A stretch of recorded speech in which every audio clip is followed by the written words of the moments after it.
understand the obstacles that's in your life until you reach that point to how you want to live. Aji, this song goes out to all of y'all that go through struggles at the moment. Listen, when you have God by your side, everything will be just fine. I know life is hard, but it won't be forever, ever. Believe in yourself, and trust me, everything will be just well. When you're down on your feet, God will pick you up for the better. Lida inihela wengi yobuma, sukate buidube. Lida inihela wengi yobuma, sukate buidube. Tereti bagari, numada, pero mi tarabwe kumuguahada. Isani gupungiyu, mira gubalida quiere. When you going through your hard times, I feel my boy, I feel my boy. If you wanna live a happy life, I feel my boy, I feel my boy. Have faith in God, and have faith in yourself. I feel my boy, I feel my boy. And trust me, you will be just fine, and you will live your life. Liga inihela wengi yobuma, so kase buidube. Liga inihela wengi yobuma, so kase buidube. Tereti bagari, numada, pero mi tarabwe kumuguahada. Isani gupungiyu, yura guba, lida quiere. Yura guba, lida quiere. Yura guba, lida quiere. Yura guba, lida quiere. Yura guba, aji. Yura guba, lida quiere. Yura guba, lida quiere. Yura guba, lida quiere. Yura guba, lida quiere. Yura guba, lida quiere. Yura guba, lida quiere. Yura guba, lida quiere. Oh, lida inihela wengi yobuma, sukate buidube. Yes. Inihela wengi yobuma, sukate buidube. Quémotea. Tereti bagari, numada, pero mi tarabwe kumuguahada. Estamos en vivo, familia. Isani gupungiyu, Estamos en vivo. This is Garifuna Music and Talk with DJ Labuga. Tonight we have a very special guest. It's Dr. Steven Sideroff. Very exciting to know about stress and how to fight it, how to be resilient. We'll be talking to Dr. Steven Sideroff, who is a clinical psychologist and an internationally recognized expert in resilience, optimal performance, addiction, neurofeedback, and alternative approaches. So, ladies and gentlemen, brace yourself tonight as we welcome Dr. Steven Sideroff to Garifuna Music and Talk with DJ Labuga. Tonight is Wednesday, September the 23rd, 2015. I'll walk away from love once more. I do it every time. I pack my bags and close the door and head on down the line. Maybe it's me, maybe it's them. I'll never understand, but I'll walk away from love once more, and I'll walk away from love once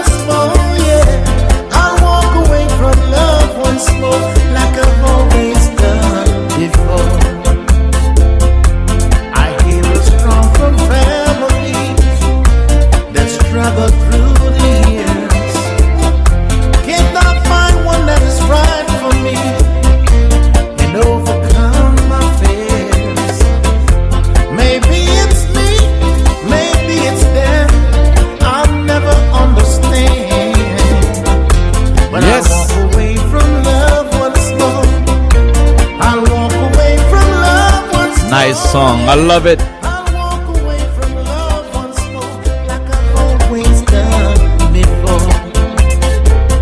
Could it be that I'm searching for that someone to be mine?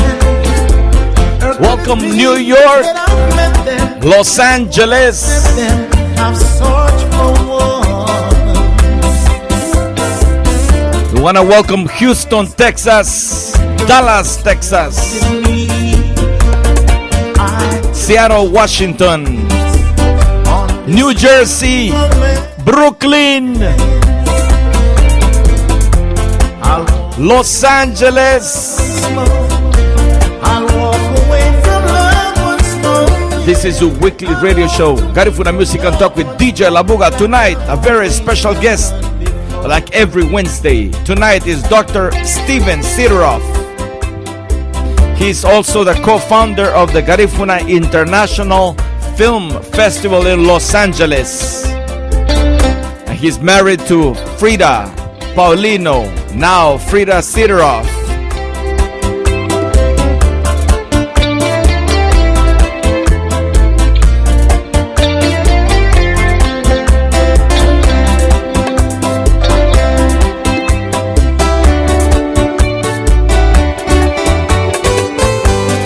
Time will tell, I'll wait and see what will become of me. I'll keep on reaching for the stars, seeking my destiny. Maybe I'm right, maybe I'm wrong, though the answer can't be found. I'll walk away from love once more.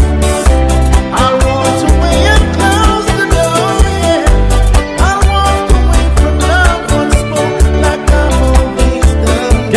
Quémotea. Just walk goodbye, don't ask the question why. I guess you can say I'm a lucky guy. I walked away from love once more, like I've always done before. Try to understand, I'm just a man after all. I'll walk away. Let's get ready to rumble!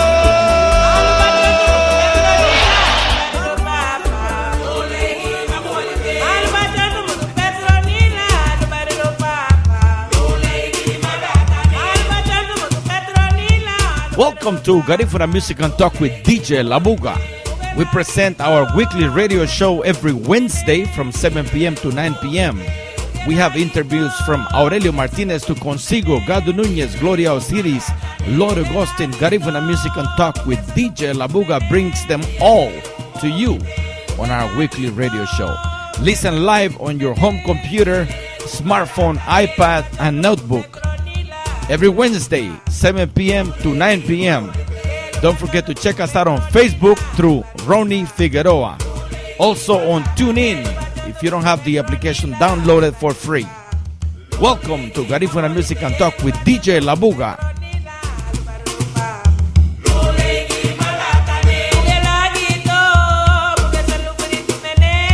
Welcome, ladies and gentlemen. Welcome tonight. This is Garifuna Music and Talk with DJ Labuga. And we welcome our audience on www.radiocentroamerica.com tonight. Radio Centroamerica is in already. LMB Roots Radio in New York is in already. So we have a large audience tonight as we bring to you Dr. Steven Sideroff. He's a clinical psychologist and an internationally recognized expert in resilience, optimal performance, addiction, neurofeedback, and alternative approaches to stress and mental health. He is an assistant professor in the Department of Psychiatry and Behavioral Sciences at UCLA, University of California, Los Angeles, of course, as well as the director of the Raoul Wallenberg Institute of Ethics. He's the former clinical director of the Stress Strategies Program, Moonview Treatment. Let's see. He is the clinical director of the Stress Strategies, the former clinical director of the Stress Strategies Program of UCLA Santa Monica Hospital, and the former clinical director of Moonview Treatment and Optimal Performance Center. Dr. Sideroff has published groundbreaking work in addiction, neurofeedback, and resilience, and he is the author of The Path. This is the book we'll be talking about tonight, The Path, Mastering the 9 Pillars of Resilience and Success. His website is www.drsideroff. I'm sorry, one more time. His website is www.dr, right? Stephen, Stephen Sideroff, Sideroff.com. So we'll be talking about the issues in the community that have to do with stress, addiction, and many, many more things. So ladies and gentlemen, let's welcome tonight, in a few minutes, Dr. Stephen Sideroff via telephone from his home in Los Angeles on Garifuna Music and Talk with DJ Labuga. ¿Qué motea?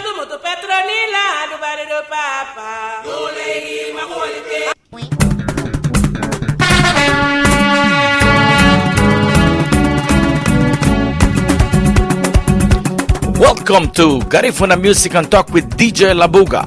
We are live from the studios in Long Beach through RadioCentroamerica.com and LMBRoots.com radio in New York. Every Wednesday from 7 p.m. Pacific Standard Time and 10 p.m. Eastern Standard Time. We bring to you the best of recording artists, musicians, producers, and musical directors behind Garifuna Music. So welcome to Garifuna Music and Talk with DJ Labuga, and enjoy my show tonight.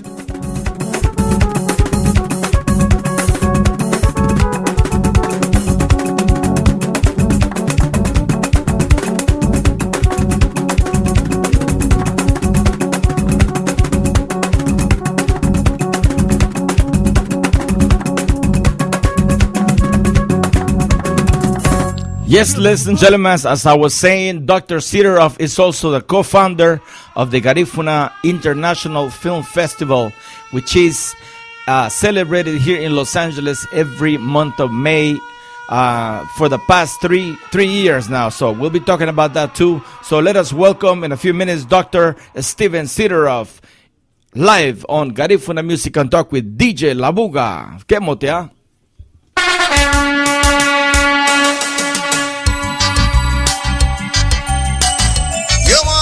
Originator, not the duplicator. Came back.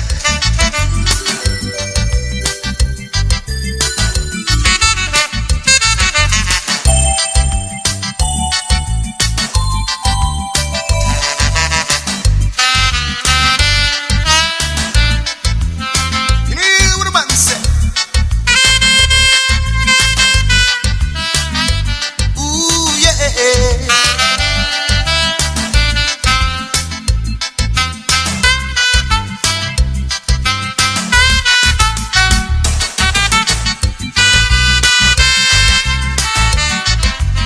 This one dedicated to our rude boy. See?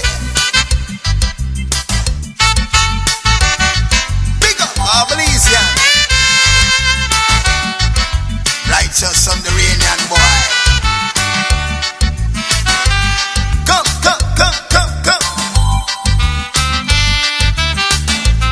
Yeah, man, so this one dedicated to all the lovely ladies out there tonight. See? Ooh, yeah.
Yes, very nice music by Julito Timbalito.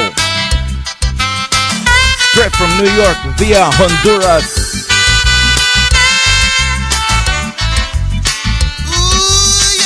So tonight, ladies and gentlemen, we're going to welcome Dr. Sideroff, who has developed a new and more comprehensive model of resilience that helps people. He helps people to achieve success while maintaining optimal health.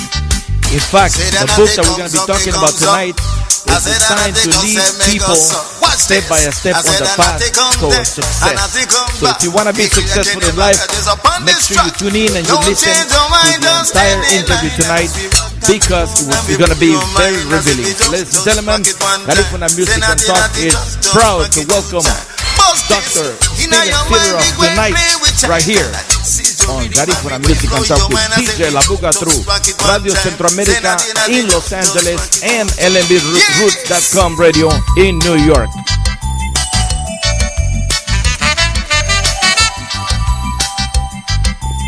The originator and the duplicator, see?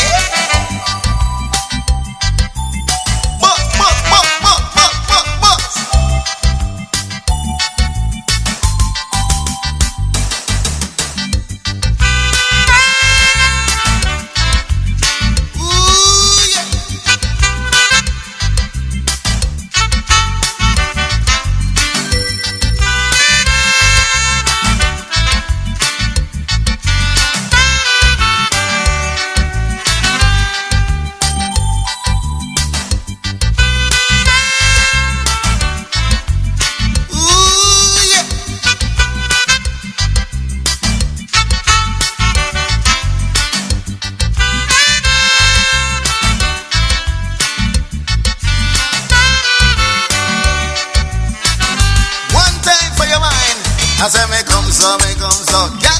Bust this and me come so. Watch me. I say me wind down low. We put you on the toe. This is reggae music, girl. Watch me now, man. What?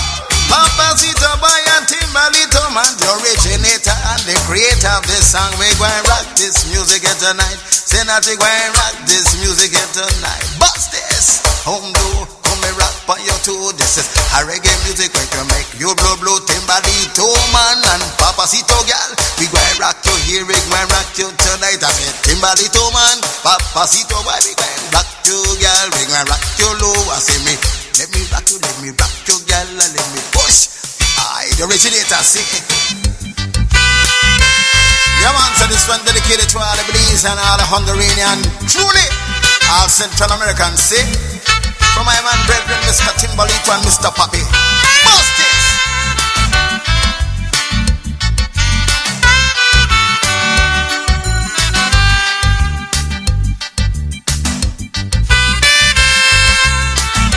Very nice, ladies and gentlemen. Tonight, Dr. Steven Sideroff live from his home in Los Angeles. Garifuna Music on Top with DJ Labuga is live every Wednesday from 7 to 9 p.m. And tonight we're going to learn how to be successful, how to beat stress, how to beat addiction, how to see things in a different way, in a positive manner, how to be resilient.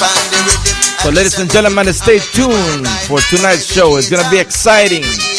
Dr. Steven Sideroff, who is also the co-founder of the Garifuna International Film Festival, will be here live via telephone lines from his home in Los Angeles. Yes, quemo ya.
Beautiful music, ladies and gentlemen. Beautiful music. And it's going to be just as beautiful to have a wonderful chat in a wonderful interview with Dr. Steven Sideroff tonight. He is a well-respected member of the Garifuna community here in Los Angeles. A lot of Garifuna people who have been attending the Garifuna International Film Festival year after year know who Dr. Steven Sideroff is. And but I want to welcome you, Doctor, tonight. I want to be able to introduce you to the community. We have listeners in Los Angeles as well as New York and all over the world. We are live on 2 radio stations, on radiocentroamerica.com in Los Angeles and lmbroots.com radio in the Bronx, New York. But people could listen to us in every corner of the world. So, Dr. Sideroff, how are you tonight? And welcome to my show. Well, thank you very much, Ronnie. It's really a pleasure to be on with you. And by the way, you mentioned the Bronx. That's where I was born. Wow. Wow, that is beautiful. So how did you make the move from beautiful East Coast to the even more beautiful West Coast? Right. Well, it was a circuitous path. My first stop in college was upstate New York, and then graduate school in Florida, and then a postdoctorate at UC Irvine, where I lived in Laguna Beach. But then I took a U-turn. I took a position at McGill University in Montreal. Wow. And I was up in Canada for 3 years. So you never know how cold it is until you actually live there. Right. Excellent. Well, So, this is amazing. That was too much, so I came back to Los Angeles and then back to UCLA. So you've been here in Los Angeles since the 70s, 80s? Since 1976. Wow, that's a lifetime already. Yes. Yeah, so more time here than anywhere else. Oh, excellent. Well, we consider you one of ours here in Los Angeles. You definitely don't have the East Coast accent anymore. And so you talk like one of us right here on the West Coast. Welcome. Thank you. Thank you, Doctor. As I mentioned before, I was reading your brief bio, and I told the audience that you are a clinical psychologist and you are internationally recognized expert in resilience. And a lot of us need to be resilient in this world today. We live in such a busy society. We worry about money. We worry about bills. We worry about a lot of things. And we even worry about friendship. And so you have a lot of advice, so you have a lot of tricks in your bag of tricks, and of course these are things that you have developed and to develop on how to deal with certain issues is important, especially to our community, because as you know, we are a migrant community, and what we bring with us our home culture, and there is a lot of things that we don't address in the community, and we learn to live like that, and that's why sometimes we explode and we don't know how to tackle the problems of a daily life. So we are lucky to have you here tonight and to give us some advice and to, of course, discuss the publishing of your brand new book, The Path. The book is called The Path, and it is a wonderful book that we'll be discussing, we'll be talking about, and of course we welcome you tonight, and I want you to take a minute to welcome all of the beautiful audience. Heavily Garifuna. We have a lot of Garifuna people who listen in the East Coast as well as the West Coast, and of course in the Caribbean islands. So I want you to take a minute to acknowledge all of the Garifuna, whether they are from Belize. I am sure we have Roy Cayetano listening in Belize and many other people in all over Central America as well. Well, it's really a pleasure. Of course, a lot of these people I have met over the years through my relationship with Frida, and more recently through the presentation of the Garifuna International Film Festival. So I've had a lot of contact with the community, including a number of trips just about every year down to Belize. Wow, excellent, excellent. Yes, as I said before, you are well known in the community. Even people such as Joseph Guerrero, who is in the East Coast, when he saw your poster advertising the show tonight, he said, "Oh, that must be Frida's husband. I'm gonna listen." So we welcome Joseph Guerrero, who is also listening in. I think he is in Connecticut. I'm not sure. I always tend to forget where he lives in the East Coast, but he's also a very active member of the Garifuna community and someone who respects you, Dr. Sideroff, highly, and of course he will be listening tonight. So welcome, Doctor. Well, yes, I hope we would have time, and I hope you're capable of answering questions. If anybody later on wants to ask questions, I'd be happy to answer them as well. No, definitely. We are going to have a telephone line available for people to call, and we will be taking calls right after we finish with the interview. Then we're going to open the lines if people want to call in, or if they want to make it privately, I guess they could. You will provide some type of contact, your website, and where people could actually get in touch with you, and if it's a private matter, of course, get the advice that they need. So first of all, I want to welcome you, and I want to give your website away. I want to make sure that people are able to find you online. The website is www.dr. Stephen, Stephen, Sideroff, Sideroff.com. So it's drstevensideroff.com.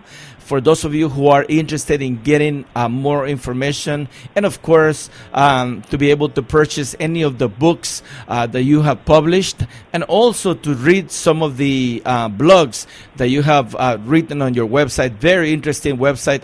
I was there with my wife last night, and we were going through some of the blogs and articles that you have written. Are very magnificent, very helpful.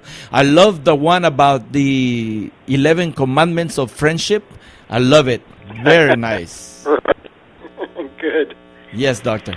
Well, this is a topic that I think is so very important for everybody. When I first got into psychology, actually clinical psychology, because I started out doing brain research, but I wanted to work with individuals in clinical settings and be able to help people in their lives just get beyond obstacles and learn the best way of living. And as I was doing this, I realized that one of the most important factors in everybody's life is stress. Oh, yes. That your life can be going along really, really well, but if you put too much stress in your life, suddenly some of your best coping mechanisms start to break down. Oh, yes. And if you're in a relationship and you're in a good relationship, if you start to add more and more stress in your lives, it puts a strain on the relationship, and the relationship can tend to break down. So I found that stress is a modifier of everything else that goes on in our lives, and therefore is very important. The interesting thing that I found, Ronnie, as I started to do workshops and programs on stress, and I expected everybody was going to just jump at these the lessons of my workshop and learn new ways of doing things in their lives so that they were not as stressed. And they would come to my workshops and they would listen very intently, and they'd be writing down notes, and they'd come up to me after the workshop is over and they'd say, "Oh, this was such important information, I can't wait to put it into practice." But invariably, if I contacted these people 3 months after the workshop, not a single one had really made any changes in their lives. Wow. And so this was very surprising to me and strange that people who realized the impact of stress and how it was hurting them were really not able to make changes. And that led me to study people's resistance to dealing with stress. And there are a lot of reasons why we have resistance. And by the way, we might think that people who are sort of struggling financially in life are the ones most susceptible to stress. Mm-hmm. But in my work, I've found even the richest among us have stress problems. I had a producer was referred to me by his cardiologist because he had quadruple bypass surgery. Oh my goodness! And was, partly caused by all the stress in his life. And this was about 6 months after his surgery, and he came into my office, and he was already back working 14 hours a day. And I asked him, what do you think it will take you to, finally relax? And his answer was very interesting. And he told me that, because one of the things I said to him, I said, you're going to wind up back in the hospital. And he said to me with a straight face, he said, well, that may be the only time that I feel like I can rest. Wow. That is and, amazing. he may be extreme, but most of us have great difficulty letting down our guard, going into a calm, relaxed place. I mean, think about your day and think about how many times your stress is triggered. And think about it, because stress gets triggered by danger. Mm-hmm. It gets triggered by uncertainty. It gets triggered by ambiguity. Anytime there's uncertainty, it can trigger a stress response in us, because the stress response is our body preparing to handle danger. And it prepares to handle danger by going into a fight or flight response, to getting ready to either fight the danger or run from the danger. Wow. And so if you think about your day, throughout the day, your stress response is being triggered. Now, the body actually has a compensatory opposite response, and that's called the relaxation response or the recuperation response. But think about it, Ronnie. How many times in your day do you encounter some kind of stimulus that triggers your relaxation response? Good question. Probably never. Mm-hmm. So this is the problem with stress, is that our stress response gets triggered many, many times throughout our day, but the recovery, triggering the opposite relaxation response, almost never happens, and so it continually throws our body out of balance. Yes. And this is the most significant problem that we face in our society, is that we have this stress response basically that's out of control. And you know what, doctor, when you go through these periods of stress, and you could definitely know that this will be accompanied by headaches, not only headaches, unable to sleep, unable to relax, unable to enjoy life. You think suicidal sometimes, not all the time, but I know that I have experienced at points, stress where my headaches are so severe that you just want to get away, and maybe exercise would be one way of dealing with or coping with it. But I am curious to find out if you have an answer. Maybe we could all learn by listening to you on some of the coping techniques that we're going to be learning tonight.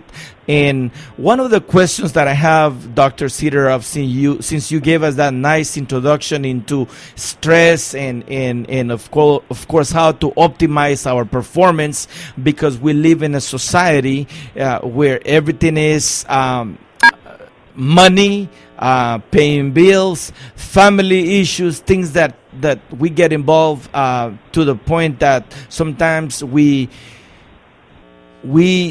we just collapse. We can't deal with it anymore. And a lot of people turn to drugs and alcohol. A lot of people turn to other addictions. And so we're going to talk about that. Ladies and gentlemen, we're live in the studio with Dr. Steven Sideroff. He is a clinical psychologist and an internationally recognized expert in resilience, optimal performance, addiction, neurofeedback, and alternative approaches to stress and mental health. This is Garifuna Music and Talk with DJ Labuga. We are live in the studio via telephone lines with Dr. Sideroff. He's also the co-founder of the Garifuna International Film Festival. So we have a lot of things to talk about, but let's get right to the point. And I know a lot of people want to know how to deal with our daily stress, how to deal with the issues that affect our lives and make our lives very miserable, because we only live once, and we want to make sure that we maximize that time that we're here on earth and live happy, at least most of the time, because we know that as human beings we tend to be more on the stress side than on the positive side, on the fun side of the spectrum, right, doctor? So my first question to you, doctor, would be, how did you get interested in the subject of resilience? Ronnie, I'm sorry you broke up in that last question. Okay, no problem. Let me repeat the question. How did you get interested in the subject of resilience, doctor? Well, as I'm saying to you, we have difficulty really dealing with stress. It's like there seem to be so many different things that we have to do in order to address stress that we get overwhelmed. It's like the patient that goes into the doctor and because he's, has too many stress-related symptoms and problems, and the doctor says to him, well, John, you're going to have to get more sleep. You're going to have to stop drinking. You're going to have to stop smoking. You're going to have to exercise more. And the patient walks out saying, I have to get a new doctor. Wow. The easy way out. He doesn't want to hear that. He doesn't want to hear all the things that need to be done. And that's the problem with stress, because it sounds like, it all sounds very negative. You have to cut back. You have to limit. And that's why in my work, I switched from the notion of stress management, which has these negative, overwhelming concepts, to the notion of resilience. Mm-hmm. Resilience is something that people are much more wanting, and it seems more achievable just to become more resilient. And one of the ways that I help people overcome this sense of there's so many things that need to be done is that in my book I developed this notion of the path. And the whole idea behind the path and being on the path is that at any one time in your day, all you have to do is ask yourself one question: am I on the path or off the path? And that if you are off the path, the book, based on my 9 components of resilience, helps you get right back on the path. Now, here's the point. Once you're on the path, you know you're doing all that you can do. There's no more that you need to be doing, and therefore it avoids the sense of overwhelm. And so I developed this notion of the path to help people literally take step by step on this path. Excellent. Wow, this is amazing. Ladies and gentlemen, we have Dr. Sideroff on the line, and we're talking about his brand new book, the book that has been, it's in the works right now, but it will be soon published. It's called The Path. No, it's Ronnie. Yes. It is already published. Okay. And it's available on Amazon. Oh, excellent. For those of you people who are interested, I have the information just published on my website, on Facebook, Ronnie Figueroa. If you want to come and check it out, I have the cover of the book along with the information on the website for Dr. Sideroff. My next question, doctor, is to explain the fundamental importance of self-regulation. Why we lose this ability during childhood and how we could regain it. Sure, and this is a very key question. I've been talking about stress and the stress response, the fight or flight response. Mm-hmm. And that activates the body. It turns on the body. It turns on the nervous system. It releases adrenaline and many, many other hormones into the brain, into the body. There are literally 1,400 changes that take place when we trigger the stress response. Wow. So when this happens, it activates one branch of the nervous system called the sympathetic nervous system. But there's the other branch that I've mentioned before, which has to do with relaxation, and that's the parasympathetic. So these two branches of the nervous system need to work in balance with each other. But what happens in our lives, as I've been explaining, is that we activate the nervous system many, many, many times during the day, but rarely do we do the opposite to create this sense of balance. Wow. And as a result, our nervous system gets out of balance. And this is where physical symptoms start to occur. This is why people have difficulty when they go to sleep at night, and they have difficulty, they're tossing and turning, and that's because their nervous system is too activated. Wow. And so what happens over a period of time, when these two parts of the nervous system are in balance, we say that this person is able to self-regulate. Literally what the term sounds like. Right. Regulating the body. Now, what happens to most of us is that the nervous system gets out of balance and we lose the ability to self-regulate.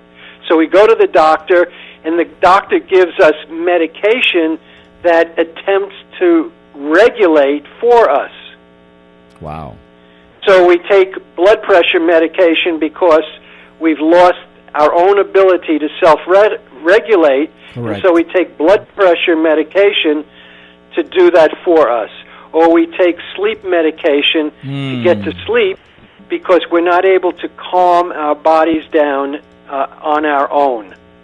Wow. And if the listeners to your program right now just took a moment to put whatever they have in their hands down, take a seat, and just do a little breathing, you'll start to notice parts of your body that just don't feel quite right. Maybe it's in your chest area, maybe you'll notice tension in your jaw, maybe you'll notice that your shoulders are more elevated than they have to be. This is because we hold on to some of this tension, even, here it is at 8 o'clock at night. Wow. And so we lose the ability to self-regulate, and we lose the ability to even notice that our bodies are out of balance until we have some kind of a symptom, such as headaches, stomach aches, things of this nature. Wow. And so what I can tell your audience, the number one thing that needs to be done, and there's no shortcut, there's no easy way of doing it, but to practice a 10-minute relaxation exercise every day. A 10 to 15-minute relaxation exercise every day. So what I'm saying is that we encounter a lot of stress during our day, but we have to find some time to retrain the body to go back to those deep levels of calm that we've lost the ability to achieve. And there's no shortcut. You have to practice some form of relaxation, meditation, mindfulness. Now, if any of your listeners are interested, I would be happy if they send me an email. I'd be happy to send them a relaxation exercise track that they can use on a daily basis. So let me give you my email address. Sure. It's I'm going to put it online. Okay. It's Sideroff at UCLA.edu. So if you email me and ask me for a relaxation exercise, I will send it to you. ladies and gentlemen, for a free relaxation. I'm typing it right now as I am speaking. A free relaxation exercise from Dr. Sideroff.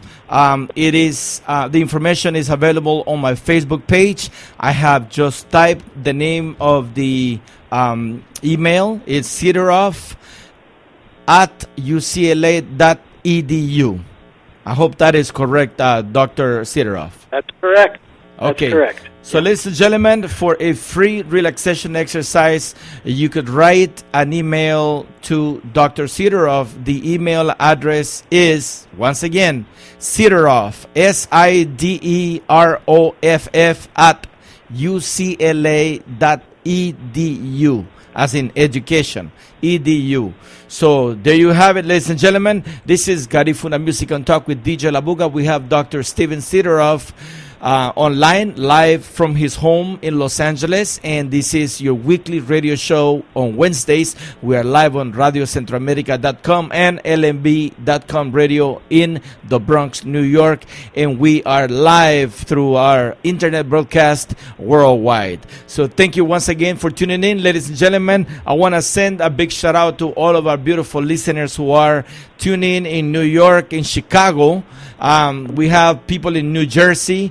We have people in Los Angeles. All of West Los Angeles is tuning in right now. So we have a lot of people who are listening to this wonderful interview with Dr. Sideroff. My next question to you, Doctor, is the concept of primitive Gestalt.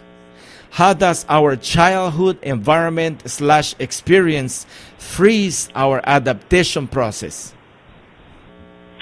Well, it's a good question, and it's a very important question, Ronnie, because a lot of times people might come into my office and they're in their 40s or 50s, and I'll ask them questions about their childhood, and they'll say to me, wait a second, that's 30 years ago, that's 40 years ago, I don't want to go back there, I don't want to think about that or talk about that, that's way in the past.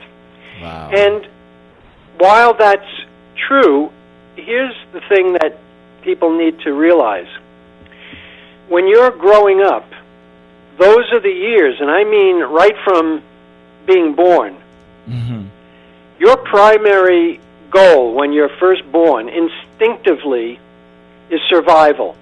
Right. And right from the start, you are trying to figure out how the world operates so that you can survive. And that means, where's my food, where's my shelter, what do I need to do for that? And of course, initially, and for the first few years, we're dependent on our primary caregivers. Wow. And so we are trying to learn our best about how to stay on, how to get our needs met from, typically from mother and father. And so we tune in very carefully to them and their behavior. And we learn the lessons of that little environment, that environment that we typically call the family. Wow. Because that's, from a child's perspective, we're not able to go out and sample hundreds and hundreds of families to see what's normal, what's average. We use our particular experience in our parents and our family as the way the world works. We think that's the way it works all over. And so if we have, for example, a parent, because of the stresses in their lives, because they're having difficulty earning a living and they're uncertain about their future, well, that little baby can pick up that nervous energy in the parent. That little baby can pick up the worry in the parent. Wow. And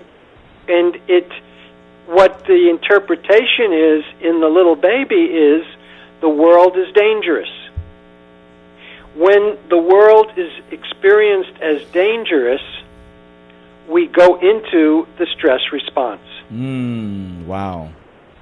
And when we learn as a child that the world is dangerous, it literally affects how the brain is formed.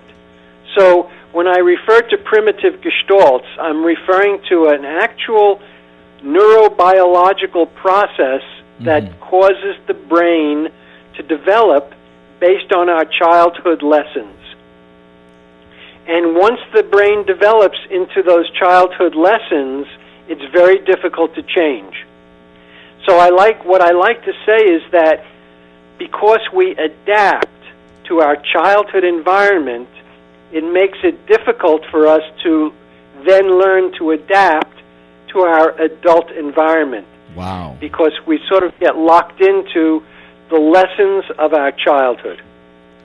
Wow, that is amazing, doctor. That is amazing. My mind was just way off thinking about children who are born in countries where there's a lot of violence, where there's a lot of shootings, Yes. with a lot of gang activity, even in our own neck of the woods. You know, when you grow up in areas where there is a lot of fighting going on, a lot of negativity, I think of my mind is just there as you talk. I am thinking of the children that are raised in this environment, and how difficult it would be for them to grow and adapt once they become adults. So wow, that is amazing, doctor. Thank you for that information.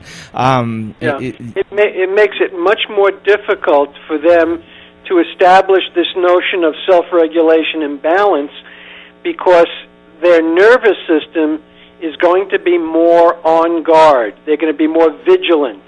And when you're vigilant and on guard, you activate your nervous system. Wow.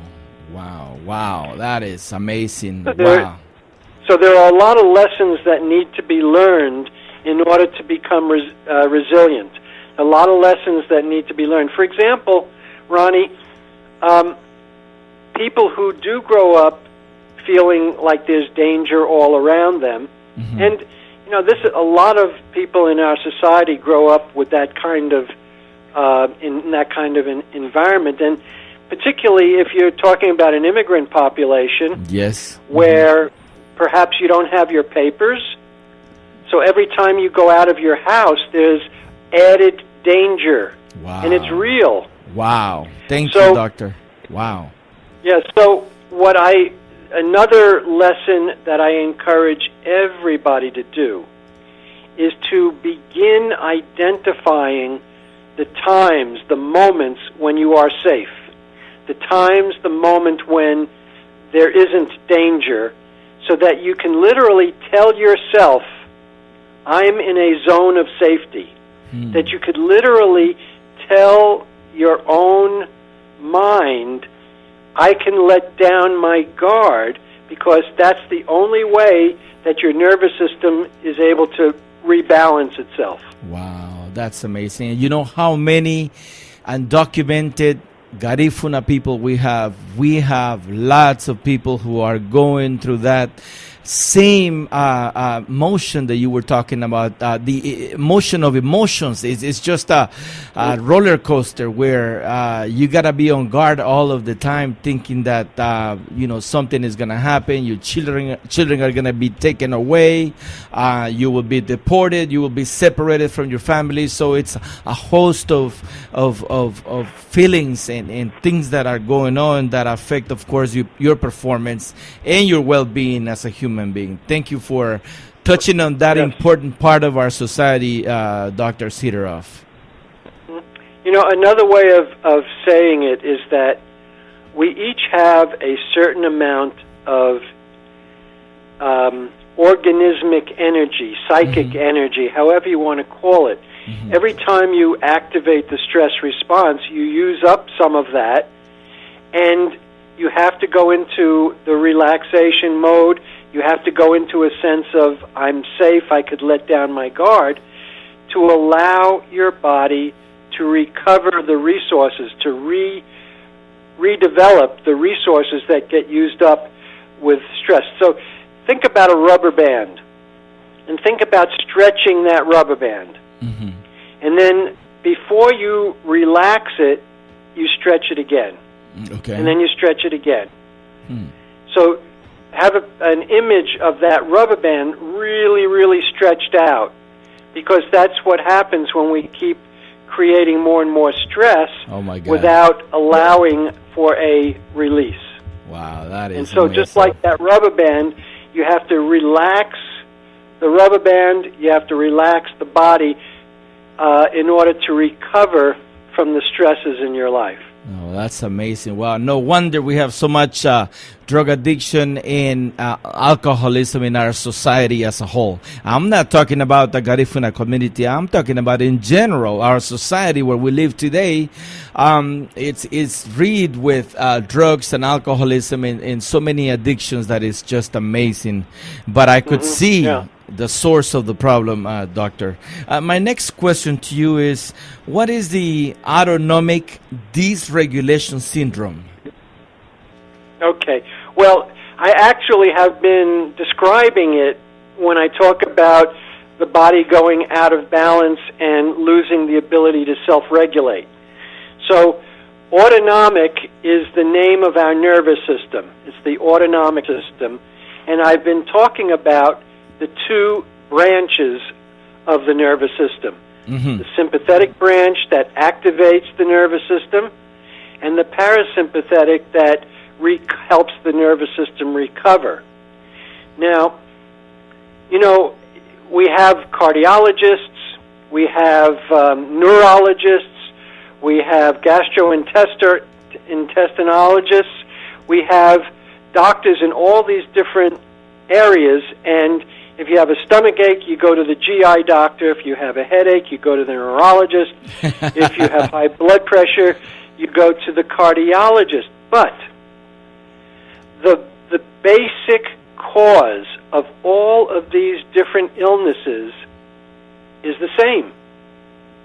And the basic cause is the loss of self-regulation of the nervous system, and I refer to that as autonomic dysregulation syndrome.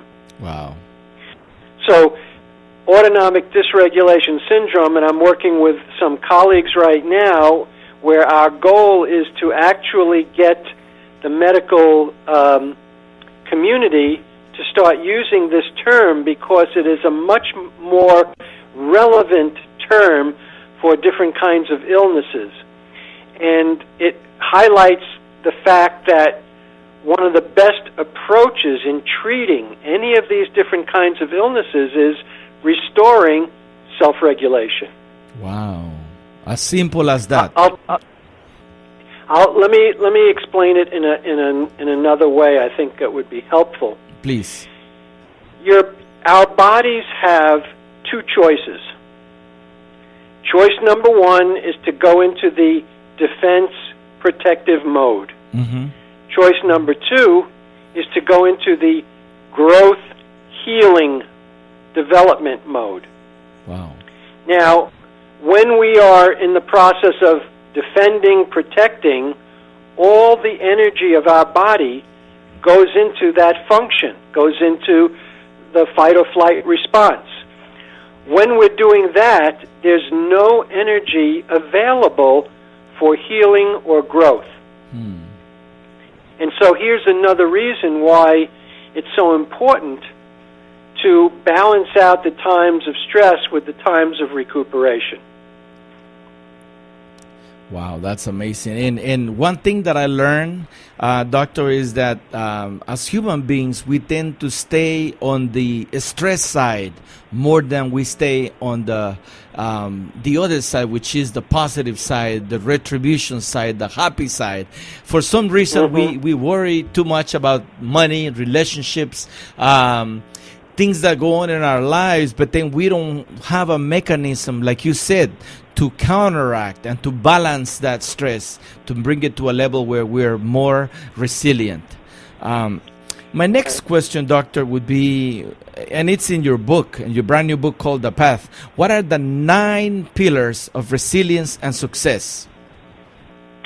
Okay, well, you know, I've been working in this area for a number of years to come up with a model of resilience that I think is most comprehensive. Okay. So I wanted to take everything into account that can contribute or take away from resilience. And so I came up with this model that has 9 different components. And by the way, the entire title of my book is The Path, Mastering the 9 Pillars of Resilience and Success. And so let me go into these 9 components of resilience. Please do, Doctor. So they fall into 3 areas. The first area is relationship. The second area is organisms and mastery. And the third area is how we engage in the world. So, in the first area of relationship, you have relationship with self, relationship with others, and relationship with something greater.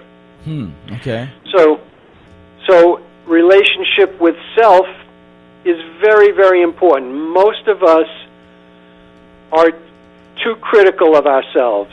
Most of us are hard on ourselves. We make a mistake and we beat ourselves up for it. all of these things actually intensify our body's response to stress.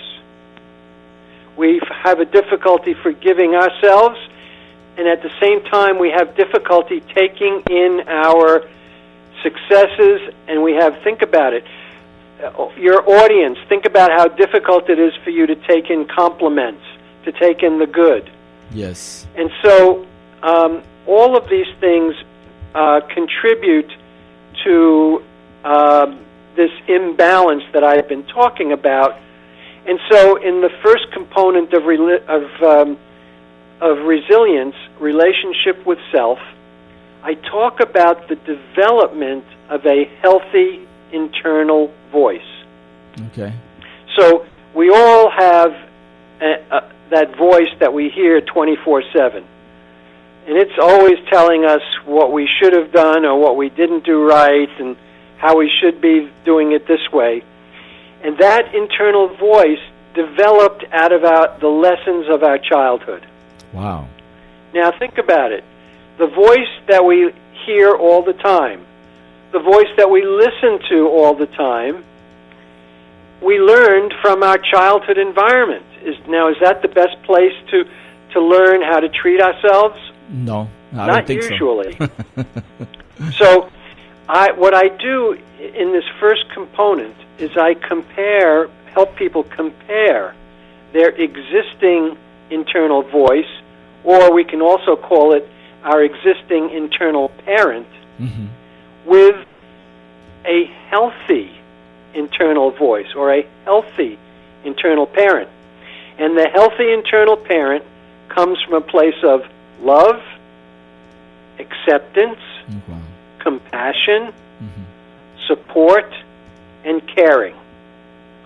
So, your audience, you can start noticing how you talk to yourself and begin comparing it to these qualities of a healthy internal parent. So I like to bring in a researcher, a psychological researcher up at the University of Washington, Ronnie. His name is John Gottman, and he's done a lot of work with couples. And he actually created an entire apartment, and he has couples going there and living there for a week, and he has videos. He has video cameras in every single room, so he gets all of their interactions, and he studies it. And one of the things that he has discovered is that a healthy relationship, in a healthy relationship, there is a 20-to-1 ratio of positive to negative interactions. So in relationships that are really good and really healthy, for every 20 positive interactions, there'll be just 1 negative. And he found that when that ratio dropped to about 5-to-1, positive to negative, that relationship was in trouble. Wow. So I like people to begin noticing what I refer to as their Gottman ratio with themselves. Okay. Are they talking to themselves with 20 times more positive than negative interactions and comments, or is it closer to that 5-to-1 or even lower than that? Wow. That's one way of actually beginning to notice whether you have a good relationship with yourself. Wow. Very important. So the second component is your relationship with others. And here it's about being able to set boundaries. It's being able to say no when you don't want to do something, where a lot of people feel sort of obligated to say yes. Relationship with others is being able to select healthy people to be in relationship with, and limit relationships with negative or difficult people. Or risky behavior people. Yes. That's right. That's right. So the third component, which is relationship with something greater, brings in spirituality, and it brings in purpose, having a purpose in life, and it brings in giving service. So these are all things that kind of extend you into a larger community so that you're not as disturbed by the daily hassles of life. Wow. Now, in the next area of organismic balance and mastery, the first component is physical balance and mastery, and I've already talked about that. I've talked about needing to practice some way of relaxing, some way of balancing the nervous system. The next is mental balance and mastery, and this has to do with how we think. You know, if we live our lives worrying about what can go wrong, we're not going to be resilient. We need to have a plan if something goes wrong, but yet most of the time you want to be thinking positive thoughts with positive expectations. Right. And you also want to be able to let go of negative thoughts, such as when you go to sleep at night. Wow.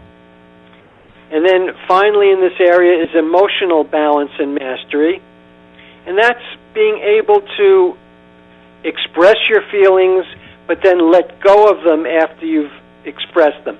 It's about not carrying unfinished business around with you, because that creates more stress and it creates more tension. And then finally, the last three. The first one is presence, and that's the ability to live and be in the moment, as opposed to worrying about what might happen in the future or beating yourself up for what went wrong in the past, or, you know, feeling a resentment of others for what happened in the past. Wow. So presence is being able to be in the moment as much as possible, because, after all, the only place that real life takes place is in the present. Right. So the next is flexibility, and flexibility is about being able to make adjustments, because life doesn't always happen the way you want it to happen. Exactly. So you need to adjust your sights, sometimes adjust your goals, so that you have a greater chance of success. And then finally, the last component of resilience I have identified as power, and I define power as the ability to get things done. So that's being competent. That's being able to be persistent, have courage to take action. And so that's the 9 components, and I have in my book I have an assessment, so people that get my book, they can answer this 40-item questionnaire, and they can literally score themselves and create a profile of themselves along these 9 dimensions, so that they can see which areas are their strengths and which areas they need to develop more. Excellent. Great. Ladies and gentlemen, we have Dr. Steven Sideroff on the line.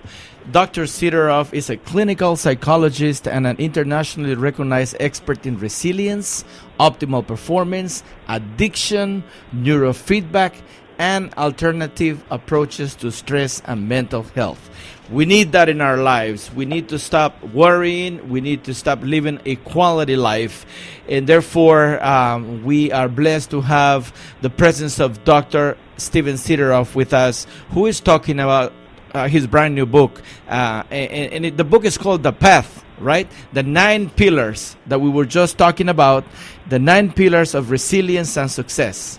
So, Dr. Sideroff, my next question is, why is The Path a comprehensive model of resilience?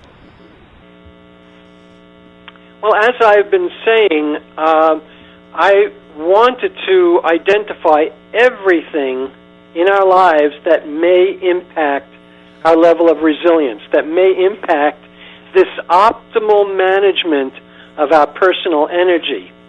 And these are the 9.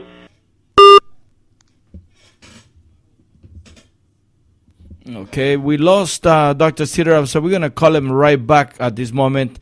And ladies and gentlemen, this is Garifuna Music and Talk with DJ Labuga. We are live and direct from the studios in Long Beach, so we're going to reestablish communication with Dr. Steven Sideroff, who is our guest tonight. Garifuna Music and Talk with DJ Labuga. Very interesting conversation that we have, that we're having with Dr. Sideroff at this point. So hopefully we'll get him in right away, and we shall continue our interview tonight. Okay, doctor, you cut off just right now, so we haven't missed much. Go ahead, doctor. So why is The Path a comprehensive model of resilience? Well, what I was saying is that in my research, I was trying to identify everything that would have an impact on the notion of living your life optimally. And that's really what I'm talking about by resilience. I'm talking about living each moment in the most optimal manner.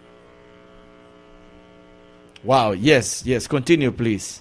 Yeah, so, some people worry about, are they doing all that they can be doing? And you can only be doing so much in any one moment of your life. A lot of people come to me and they have like 5 different projects they're working on, and they're all top priority. Wow. And so every moment they're trying to address these 5 different things. And what I explain to them is, you will not perform at your best if you're trying to do 5 things at the same time. No, the people definitely. who tell me that they're great at multitasking, they're really not.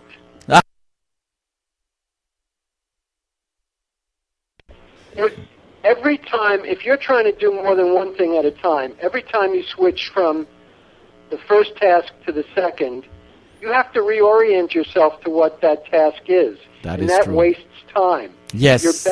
Your best approach is to prioritize those 5 and start with number 1 and spend at least a certain amount of time, maybe an hour or 2 hours. And then you move over to item number 2. And this way, when you're doing what you think is the most important thing to be doing, you're not worrying about the other things because you're doing the best that you can do. And we can't do anything any better than that. Wow, excellent. Thank you for that very useful information. So, ladies and gentlemen, if you're interested in getting the book is available on Amazon.com, and it's called The Path. Let me say it right. The Path, and it is The 9 Pillars of Resilience and Success by Dr. Steven Sideroff, who is our guest tonight. This is Garifuna Music and Talk with DJ Labuga. We're live on RadioCentroamerica.com in Los Angeles and www.lmbroots.com radio in the Bronx, New York. My next question, doctor, is how does The Path help define the distinction, dichotomy between the old voice and pattern and the new, healthier internal self being developed? Well, this gets back to what I was talking about earlier about how we grow up and we, think about the process of growing up and developing. You know, like when you're around 2 years old, you start learning to walk, and you sort of geographically move away from your parents. You can walk away from them. Yes. And a lot of little babies have a blanket or a stuffed animal that they carry with them, and is sort of imbued with some of the energy of their parent, and it helps them make that separation. Well, as we get older, the thing that helps us make the separation from our parents is internalizing the lessons of childhood. And that's what I refer to as our existing internal voice. And now, we need to be really, we really need to examine our existing internal voice to see how we treat ourselves. And then, as I have been saying, to compare it to an optimal internal parent or internal voice, because ultimately that is how we want to be treating ourselves. We want to be treating ourselves from a place of acceptance, from a place of caring and compassion. If you make a mistake, a lot of times people start beating themselves up, thinking that that's what's going to help them do better the next time. Oh, wow, yes, exactly, yes. But in fact, the opposite is the case. If you make a mistake and you start beating yourself up, you're really undermining yourself. You're telling yourself you don't deserve and you're not any good. So you want to have compassion. If you make a mistake, that you've already have a cost. Mm-hmm. If you make a mistake, you've already been suffering. You don't want to suffer more by beating yourself up. You want to have compassion towards yourself. That is true. So this is just one example of why it's so important to begin developing a new, healthier voice to treat yourself, because this is a source of could be a source of a lot of stress from the old voice, or resilience from the new voice. Wow. Excellent, excellent. Thank you for that information, Doctor. Now, the concept of evolutionary mismatch. Why are we victims of the adaptation mechanisms we inherited from our hunter-gatherer ancestors and the modern environment we live in? So, you know, one of the things I was getting at earlier in our conversation is all the different reasons why our nervous system gets out of balance. You know, I talked about how we spend a lot more time engaged in stressful behavior than in recuperating behavior. That's true. But we actually start off with a handicap. And the handicap we start off with is what I refer to as our evolutionary mismatch. And what I mean by that is we still have the same stress response that our hunter-gatherer ancestors had 20, 30, 50,000 years ago. Wow. Wow. So if you think of the hunter-gatherer and you think that their stress response is a fight or flight response, yes, that was very appropriate. They either had to fight the danger or run from the danger. Wow. But Ronnie, let me ask you a question. How many of the stresses that you encounter can you actually deal with by either fighting it or running away from it? I tend to run away from some of them, but a lot of them you have to confront them, and it is very difficult. It's nothing nice. It affects me deeply in my daily living, in my relationship. I love to be a quiet person. I love to be a person who enjoys quality of life, but then when I am stressed, I can't even think. I can't even imagine living like that. It's just horrible. So yeah. Well, what's happening is that the stresses that we encounter, such as traffic on the highway, such as a conflict with a coworker or a family member. Yes. or time pressure, a bill that needs to be paid. None of these types of stresses can be dealt with by either fighting or running away, but yet our bodies mobilize for fight or flight. Our bodies build up to do that. And so what happens is our bodies build up this energy, but then there's no release. So let me ask you then, so how do we redesign our adaptation, stress, survival response to take it its next evolutionary step? Well, I think one of the things that people can do right off the bat is to make sure they get a lot of exercise. Ah, very So nice. exercise, one of the things that exercise does is it gives the body the opportunity to release at least some of the energy built up with the stress response. Yes. So Exercise, ladies and gentlemen. Exercise is always going to be good. However, Okay. it's not good enough because we literally need to learn to redesign our stress response. And this is something I'm starting to talk about with colleagues of mine, is that we need to actually redesign the body's stress response. Now that sounds amazing, doesn't it? Yes, it does. To actually change a mechanism of the body that has been with us for literally thousands and thousands of years. But new information in science, in neuroscience, is telling us that our bodies and our brains have tremendous plasticity. Yes. You know, up until about 15, 20 years ago, it was believed that you were born with a full complement of nerve cells and that as you age, they just die off and you never regain new ones. Wow. And it's only in the last 15 years that we've discovered that actually the opposite is the case.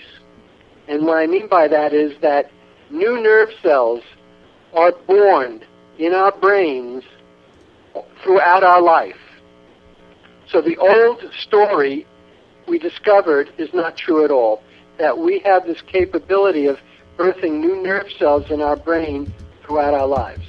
Wow. Now, the other thing that we've learned is that our genes, our genetic makeup, is directly affected by our environment.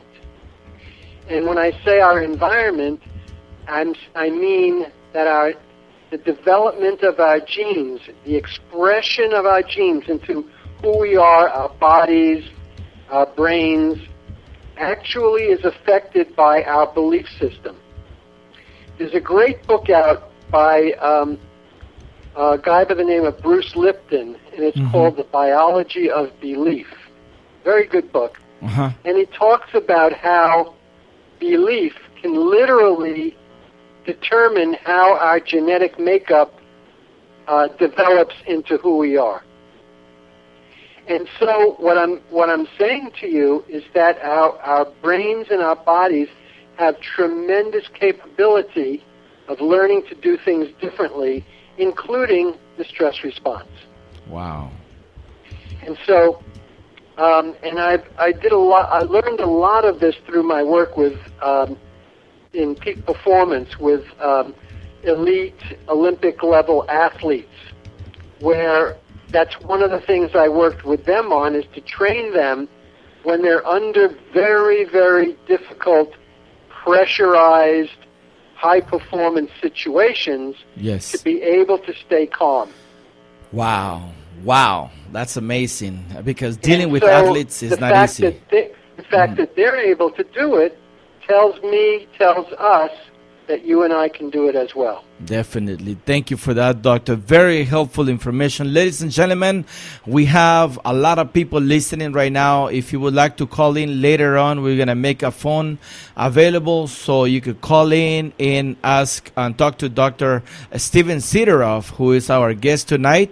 He is a very important member of the Garifuna community, but he's also a clinical psychologist and an internationally recognized expert in resilience, optimal performance, addiction, neurofeedback, and alternative approaches to stress and mental health. He is also an assistant professor in the Department of Psychiatry and Behavioral Sciences at UCLA, as well as the director of the Raoul Wallenberg Institute of Ethics right here in Los Angeles. We are pleased to have Dr. Steven Sideroff, who is talking about his brand new book, The Path. And The Path is a book that talks about the 9 pillars of resilience and success. So, Doctor, what is the tie-in between resilience and total success? Well, one of the ways that I refer to resilience is as the optimal living of your life moment by moment. So the more moments you string together lived optimally, based on my model of resilience, the 9 components, leads to the most optimal life you can actually achieve. Wow. And this includes performance. Now, a lot of people are not aware of this. They think, a lot of people think, well, if stress is good, because to some degree, stress is good. And that's part of why we have difficulty with it, because to some degree it mobilizes the body, as I've been talking about. It helps motivate us. It helps us become more focused.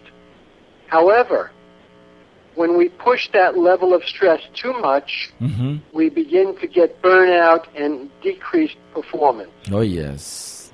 So, we live our lives as if we're running a sprint where we go all out. But in fact, we are really running a marathon. And so if you're running a marathon but you're living it as if it's a sprint, you're quickly going to burn out your energy, and you're quickly going to lose your edge. And so to really be a peak performer, which is at the heart of success, you have to have this balance and this resilience that I'm talking about. Wow. So in fact, resilience equates with success. Oh, I see. Excellent. So, Doctor, what makes your book different from other books of resilience and stress management? Well, the model that I've developed is at the heart of my book. And the model, as I've been saying, is a very comprehensive model. So, for example, a lot of other books and a lot of other approaches will talk about resilience as the ability to bounce back. I'm sure you've heard of that notion. Oh, yes, yes. And that is one part of resilience. It is the ability to bounce back. It's the ability to get to a baseline after you've stressed yourself out. Wow. However, there are people who, because of emotional wounding, engage in much more stress than they need to be engaging in. So, for example, if you have emotional pain, and one of the ways of not noticing that emotional pain and trying to distract yourself from it is to engage in more and more stress. Right. It's like it takes your mind away from the emotional pain. Wow. So you can be really good at bouncing back, but if because of your emotional unfinished business, you're getting yourself into more and more situations of stress, you're not resilient. Wow. So you need to, there needs to be a lot of different considerations in terms of being resilient, not just the ability to bounce back. And it brings up the what I'm trying to say, which is that a lot of other approaches to resilience don't take all the things into consideration that actually impact resilience and the optimal management of psychic energy. Right. Wow. Excellent. Thank you for that information, Doctor. What is the You're welcome. relationship between success and our resistance in resolving the issues of stress that can be so damaging to our health and well-being?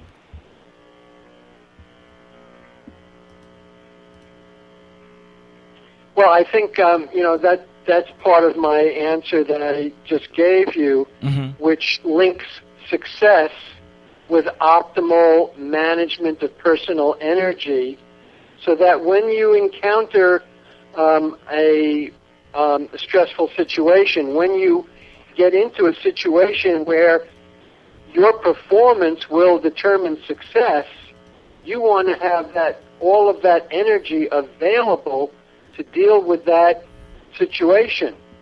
And if you've not been resilient, you are going to enter into that situation and you're not going to be at your best. Correct. So resilience is a prerequisite for really good success.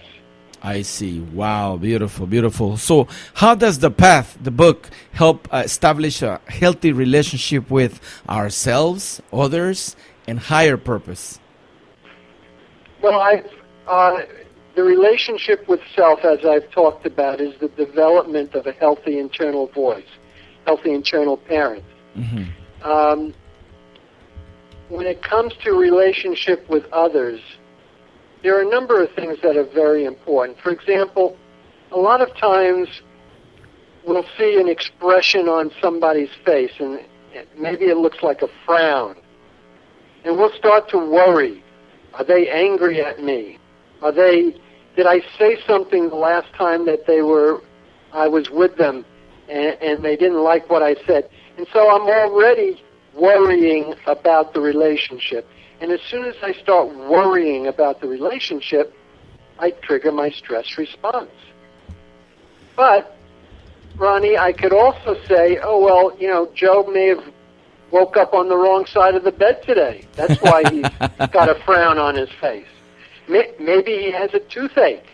Wow. And I won't attribute it to me, and I won't worry, and I won't trigger my stress response. So the way that we imagine, the way that we interpret other people's behavior has a tremendous impact on how much stress we experience. And so there are healthier ways in which you don't attribute other people's behavior to yourself. You're not taking responsibility for other people's lives and feelings. And you have to be careful. You have to be respectful. But a lot of times other people want to make us responsible for their feelings. They want to blame us. That's right. For what's going wrong in their lives. Right? Yes, it happens all the time. And so it's important not to take the bait, so to speak. Yes, beautiful. So we talked about all these problems that could happen. So what is one thing that we can all do on a daily basis to live healthier and more optimal life, Dr. Sideroff? Well, of course, what I would, Ronnie, what I would say is they need to read my book. Okay, very nice. It's all there, and it puts it all together very concisely. So it takes you literally step by step through a process of addressing all the different areas that I've been talking about and how you can take steps to get better and better in each of these different areas of resilience. Wow, beautiful. And for those people who want to buy this wonderful book, The Path, how much is it and where can they get it? So it's available, the best place, it's available on Amazon.com, although they can also go to my website, but the easiest is to go to Amazon and purchase it through Amazon.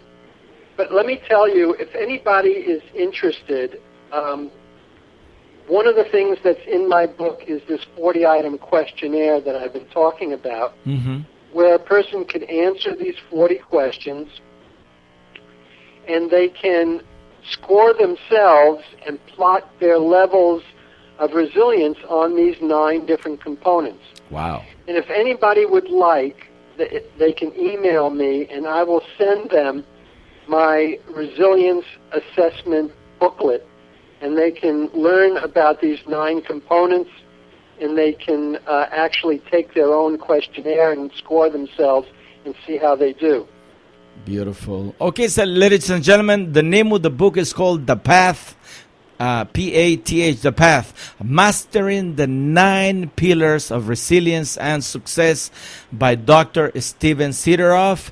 The email where you could write Dr. Sideroff so you could get a free relaxation exercise is Sideroff, Sideroff at UCLA.edu. Again, Sideroff at UCLA.edu. For those of you who are interested in getting a free relaxation exercise, I think it's audio from Dr. Sideroff. Or if you are interested in getting the book, you could Google it on Amazon.com. It's called The Path, Mastering the 9 Pillars of Resilience and Success by Dr. Steven Sideroff. Very nice, doctor. I think a lot of people are going to benefit from this book. I hope that people are able to get it. I'm sure that it is available in many formats today. You could get it on your not on your tablet, as a digital copy. I am sure that it is available in a hard copy in many formats. So go ahead and find out and get a copy. Dr. Sideroff, let's switch a little bit to the next baby that you and your wife, Frida Sideroff, today have been able to develop. Let's talk about the Garifuna International Film Festival. Of course, sure. Yes, the film festival is such a successful event that has been going on for the past 3 years, right? 4 years. 4 years now. So how did you and your wife, Miss Frida Paulino, now Sideroff, come up with the concept of the Garifuna International Film Festival? Well, first of all, it really comes from Frida, not from me. So okay. I must say this is Frida's baby, and I'm supporting her and helping her, but it originates with her. And having said that, if you asked her this question, she would say that, in fact, she's been guided by her ancestors to do this film festival. Oh, definitely. She's been guided by her ancestors to do something that helps keep the Garifuna culture alive and growing and thriving. Yes, it and does. This was her effort to do that. Yes, it does. We have been able and we have been lucky to participate for the past 3 years. This year we could not be there because we had a trip out of Los Angeles. But for the past 3 years we have been able to participate and been able to enjoy a nice day, full day, not 1 day, but 2 or 3 days of films having to do with Garifuna and, of course, having to do with culture and other topics, but mostly about Garifuna. And we have had a very wonderful time meeting the different guests that you and your wife have been able to bring from the diaspora, including James Lovell, Mr. Roy Cayetano from Belize, from Dangriga, Belize, and many, many more that escape my mind. But congratulations on such a wonderful project. It is very interesting to know that more and more films have been created in the past, I would say 10, 15 years that have been either made by Garifuna people or made about Garifuna. So I think the industry is there and we need to have a venue, and your venue is the right venue to showcase these films that are very important in the community and for the world to know, because they share Garifuna Duo, they share about the Garifuna movement that is going on not only in Central America with the issues of the losing of the land on the hands of big corporations, to the issues of losing the language, and of course positive things that have to do with maintaining the culture, the language, and the music alive. So congratulations on that. And how are the preparations for 2016? They're coming along really, really well. Frida has already secured the Electric Lodge, which is where it's been the last 2 years, for this coming film festival, which will take place the end of May. And I think last year, Frida keeps expanding it, so last year it covered 5 days. Wow. And I believe it'll probably cover about 5 days Memorial Day weekend this year as well. Excellent. Beautiful. So, ladies and gentlemen, it takes place at the Electric Lodge, which is in the city of Culver City, which is also... Venice. It's in Venice. Okay. So it's close to Culver City, which is also the city of film and television. So it's in the city of Venice. Beautiful place, beautiful venue. And everybody's invited. You don't have to be a member. All you got to do is show up, pay your admission ticket, and come in and enjoy the movies. There's a wonderful website for the Garifuna International Film Festival that you could visit. Can you share that website with the audience, Dr. Sideroff, please? Yes, it's GarifunaFilmFestival.com. Again, GarifunaFilmFestival.com. For those of you who did not know that Dr. Sideroff and Miss Frida Sideroff are behind this wonderful project called the Garifuna International Film Festival. It is an honor, Doctor, to have spent about 1 hour and 30 minutes with you. It's been rewarding to my life. I hope it is rewarding to the lives of the people who are listening right now. I am sure that we all learned a little bit more about dealing with stress, being resilient, being positive, living a quality life. Is there anything else, Doctor, that you would like to add? Well, I'd like people to go to my website, drstephensideroff.com, and check out upcoming events. So, for example, I will be giving a talk on this subject at Santa Monica UCLA Hospital in Santa Monica, and I will be doing other events locally and around the country. So people should check in about that. Send me an email if you have any questions. And I have a lot of very useful articles on my website as well. There is 3 questions that have come in via social media, Doctor. Is it okay if we spend some time maybe asking you the questions? I'm going to read off the questions from the audience that have come in on social media right now. One of the questions is, number 1, how do we change our mindset about stress towards building our resilience? I think the first thing is to hold an intention of what you want to have happen. It's almost like your mind works like a guided missile. If you point it in a particular direction, that will make a big difference as to whether you get to where you want to get to. A lot of the time, we need to discover that we're going into the negative frame of mind when we need to be going into the positive. So the first thing is holding an intention. Sometimes I tell people to actually write down what they want to achieve on 3x5 cards, so they could put down, I want to be more resilient. I want to spend more time practicing relaxing. So if you want change to happen, the most important thing is putting time and energy and commitment into it. Wow, excellent. Thank you for that answer, Doctor. The next question from some of the members of the audience who are listening tonight is there really such a thing as good and bad stress? If so, does the body react different depending on the type of stress? So there is a difference between good and bad stress, and your attitude has a lot to do with it.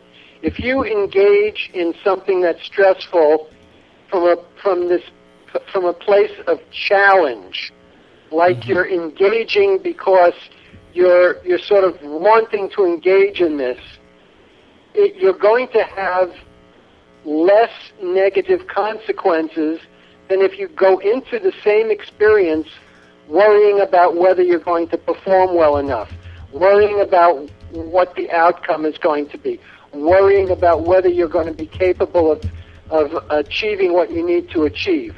So attitude plays a very, very important part as to whether stress can be either good or bad. Wow, excellent for that. Listeners, I want to thank also the people from St. Vincent and the Grenadines who are tuned in through their website called Global Highlights. It's a website on Facebook. It's a group. It's called Global Highlights, and Lucette King is the person behind it, and she says it's a very interesting interview. She is enjoying it, and she is looking forward to sharing this recording on Global Highlights tomorrow when it's ready for the listeners to download for free and to take a listen again if you missed it today. The next question, Dr. Sideroff, is what is your take-home message for the audience?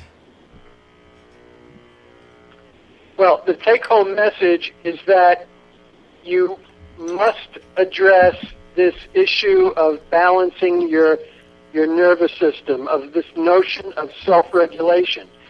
You must address it as number one. Number two is that everybody that's listening right now has the capability of becoming more resilient. Wow. Everybody. Wow. Now, when we talk about resilient, we're talking about being able to bounce back. And you talked about some relaxation techniques such as exercising. What other tools can we add to become resilient in your toolbox? Well, again, the two most important things, number one, is developing the healthy internal voice or the internal parent. Number two is practicing some form of relaxation on a daily basis. Okay. Number three is beginning to identify your zones of safety, the times where you can say, I'm safe, I can let down my guard. Next would be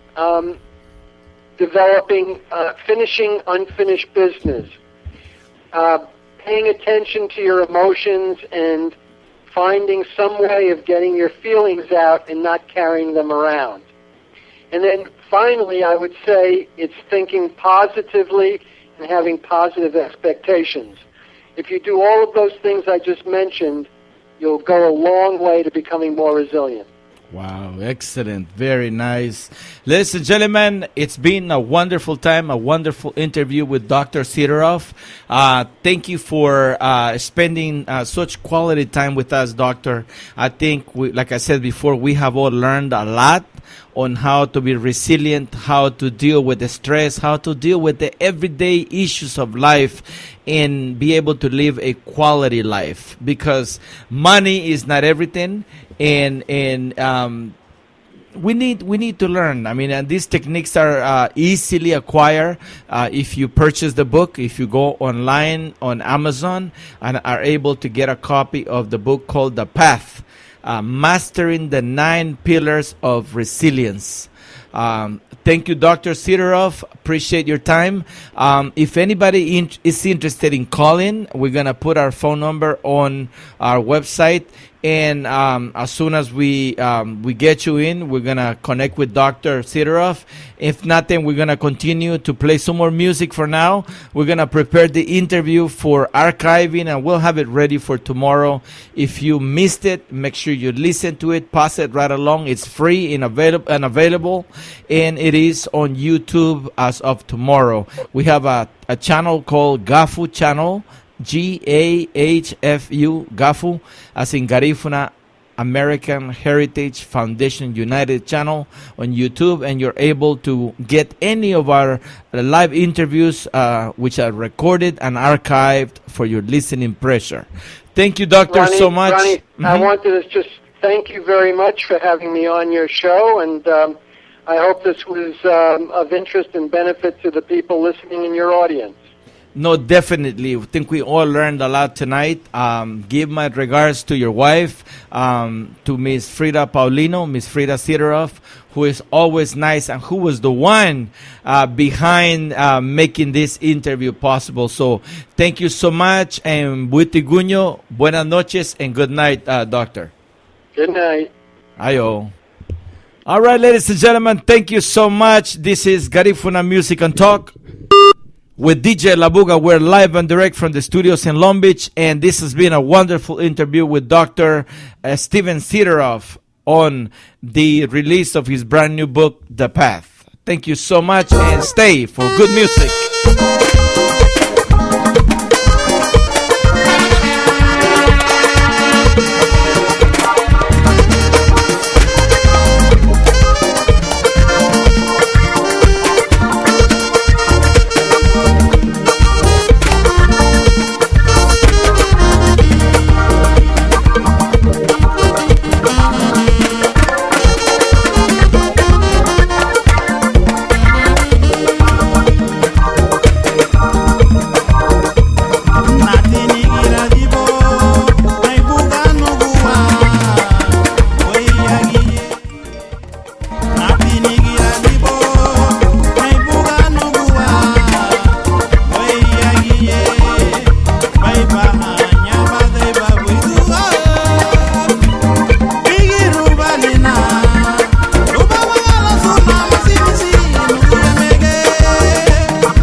Labuga, Idega Hondo, Aye, La Fagua, Agueralu, Sara Labuga, Idega Hondo,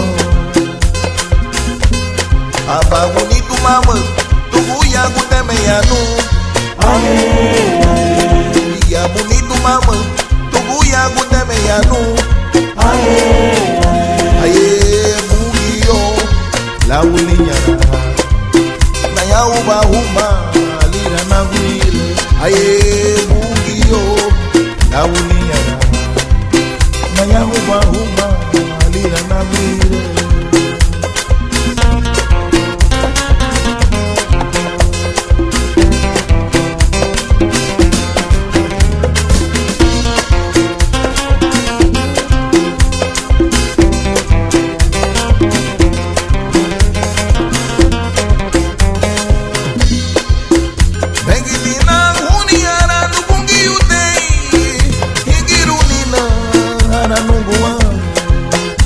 Aluagu waina menyo ya nuwa Bengitina huni hara nubungi ute Higiru nina hara nuwa Aluagu waina menyo ya nuwa Mama nubungi ute Itara humana Mama nubungi ute Itara humana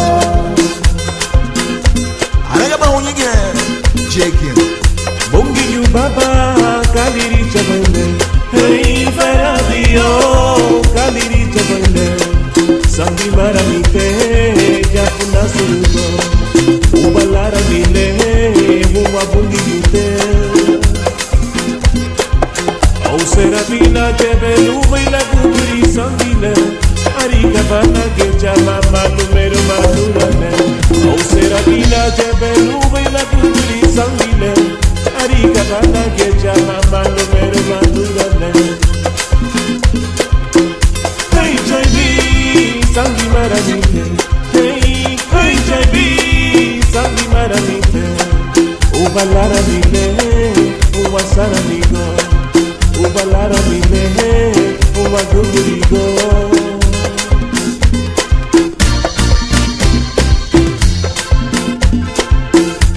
Nuguja nidiba nunguwa Jaginje nita Nidiba nunguwa Jaginje Nuba buchaja nuwa Goma agamba muto Buchaja nuwa Goma agamba mo Uwa uwa Uwa uwa Uwa nati uwa Migira bana na nuguwa Uwa uwa Uwa uwa Uba nati uba migira bana na mugua Uba nate migira bana Uba mito migira bana Miruga tu bana ho jara na mugua Miruga tu bana ho jara na mugua Adamba ya namuge gadu Gawe ya dinanyo merigonga Aluagu waina megawo Ahu media genyo Achara gada Abi wa telegrama Lagu bonsewa Toni bai media yo Biga burei Suse bai meta genyo bonsewa Batuti alomba Hagira gari nogo Uwaya tikate Magambu mate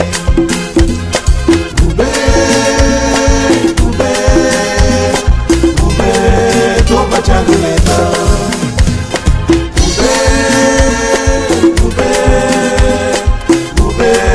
Toba chaguleta Toba de garu manito Toba chaguleta Toba de garu matata Toba chaguleta Toba de garu matate Toba chaguleta Giya luri baba Malago da hamide Giya luri baba Malago da hamide Adiga nadiga Ini da hawa pina Iya diga nadiga aku mama Ini da hawa pina Gube Toba chaguleta